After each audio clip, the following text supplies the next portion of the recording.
Hey everyone, welcome to Joko Outdoors. My name is Ken, and today I'm going to be reviewing my crossbow, the Barnett Whitetail Hunter STR. So I want to show you what I got.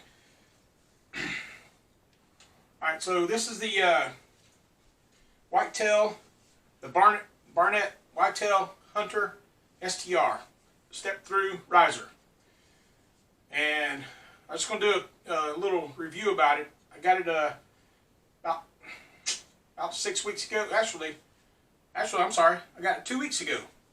And I had done an unboxing, but the video got corrupted, so I figured I'd just do a review on it.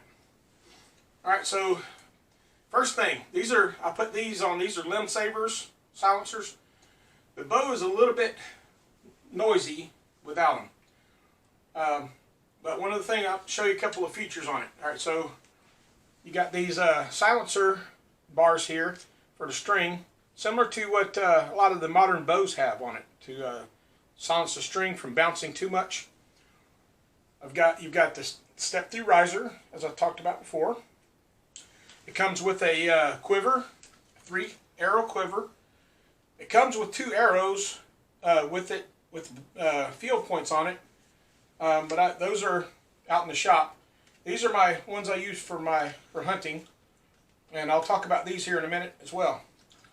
It comes with a 4x32 scope, and for a pretty inexpensive scope, you can tell it's not one of the top of the brand, but it works really good, and it zeroes really well too as well. And it's for the reason why I chose this one. All Barnett crossbows have this particular trigger. It's made by Trigger Tech right here, and it's they say it's a $200 value. So if you go over to Trigger Tech, you'll notice you can upgrade your crossbow to this trigger. Now it's a little bit cumbersome to do it, but Barnett offers this with it, all their Barnett crossbows. That's one thing that one of the main things why I chose Barnett was because of the trigger. I read some reviews on it, and this is probably one of the crispest triggers you'll ever have on a crossbow. It has a expandable butt guard, but this is as far as it goes. This is probably my biggest complaint about it, is I would like for it to be able to extend about another 1.5 inches, so I can sit comfortably on the crossbow. But one thing about it though is with this right here, it hits me right in the sternum when I cock it. So one of the other things about Barnett, one of the key things about it, Barnett's, is this little toothbrush thing right here. It's the arrow holder, and it holds it in nice and firm. So you don't have to worry about if you turn the bow, whichever way you go, the arrow does not move at all. And it's got a knock sensor, so you cannot take it off of safe if the sensor is not set. Alright, so that's that.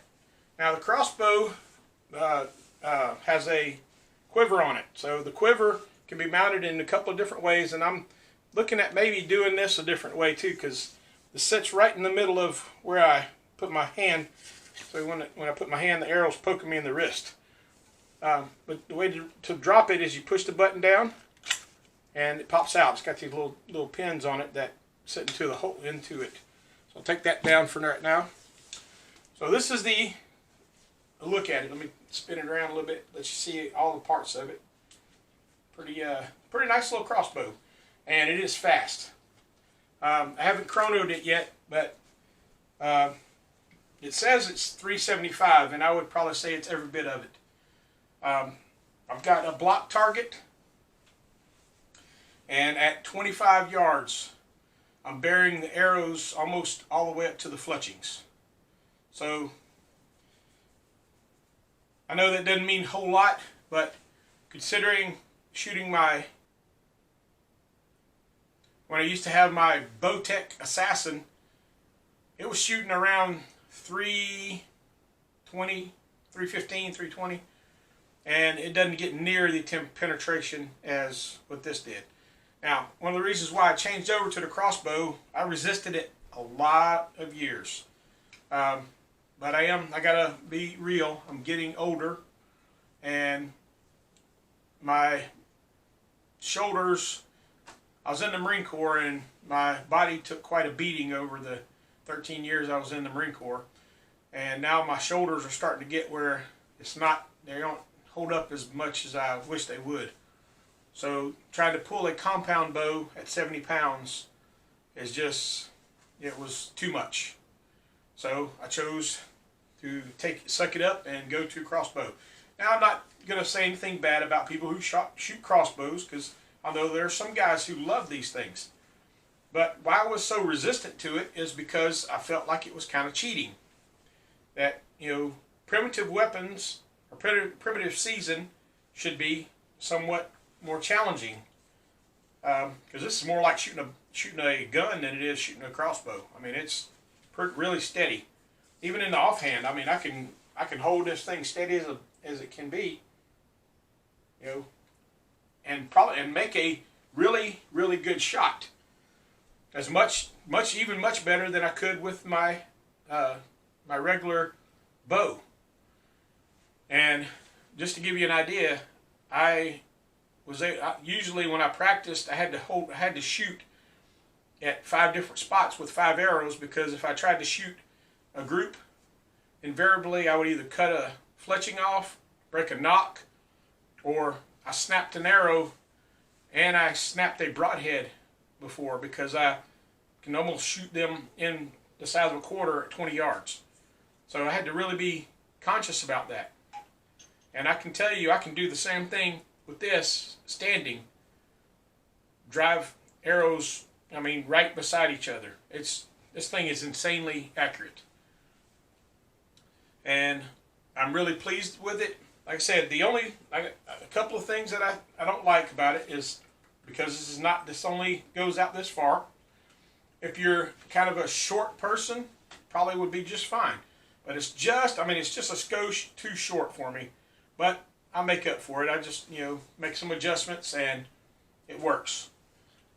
It's got a cocking cord, so it's a manual cock. It doesn't have the automatic one on, but it has the space where you can put one in here. So you pop this plug out and you pop the mechanism in this little hole right here, and it comes with it, so you can do the reel crank. You know what? I said, that's almost going over the top for ridiculous. So I figured, I'm going to try and keep as close to having to do some effort until I can't anymore. And cocking this is not really a chore.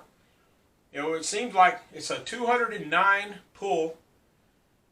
pound pull, but pulling it in that direction is way easy. It's really easy to cock this thing. And I never have a question of did it get cocked completely, because when you pull this up, now I just push this back, but normally when you pull it out, it sets the safety for you automatically. So you can't inadvertently let it go and pop it out. So that's the review on the Barnett STR, the Barnett Whitetail Hunter STR. Now, I had to buy a sling for it because it doesn't come with one. It comes with the sling lugs, and this particular one is made by Barnett. I'm not really happy about it. It's probably not the greatest sling that I've ever used. In fact, it's probably the worst sling I've ever used, because it doesn't hold in place. And i.e., this thing slides really easy up and down, and it's a little bit irritating when you're trying to move through the woods quietly and all of a sudden your sling slips. So I'm probably going to be upgrading to a different sling eventually, in the very near future. Also, I wanted to show you the arrows. Let me set this guy to the side here.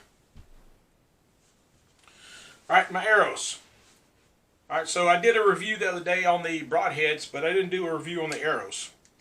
Alright, so these arrows are made by Bloodsport. They're called a Witness. And one of the things I like about this one, this arrow, is this little white thing right here. Whenever you shoot through a deer, the whatever type of shot you made, lung shot, heart shot, gut shot, whatever, it leaves a color on this white. And it'll be the color of whatever the type of shot was. Not to mention it'll be all the way down here and on the fletchings and everything else. So here's that.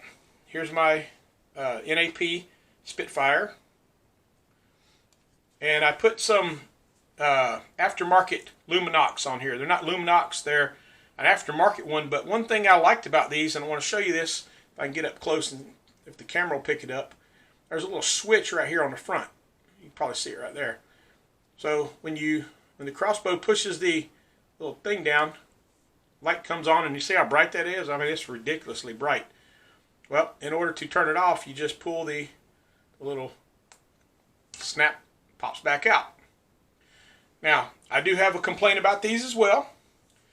After I shot them a couple times, now whenever I push this all the way up into my knock sensor, if I push it just a little bit too far, it'll actually push this little thing in here and turn the light on, which is a pain in the neck. Not that the deer would probably see it, but it's just my own, my own thing. It just, one of the things that just, I don't like things that don't work exactly right. Put this back in here. Now my beef on this quiver, and this is probably going to be the next thing to go after the Sling, is this quiver. This center arrow spot right here, you have to push down extremely hard to get it in there. Almost so much that I was afraid I was going to break my arrow trying to put it in there. So that is probably my biggest concern and my biggest qualm with these arrow, or this quiver, is how hard it is to put the center arrow in. These two slide in just fine, but this center one, it is insanely tight. And these aren't very big diameter arrows.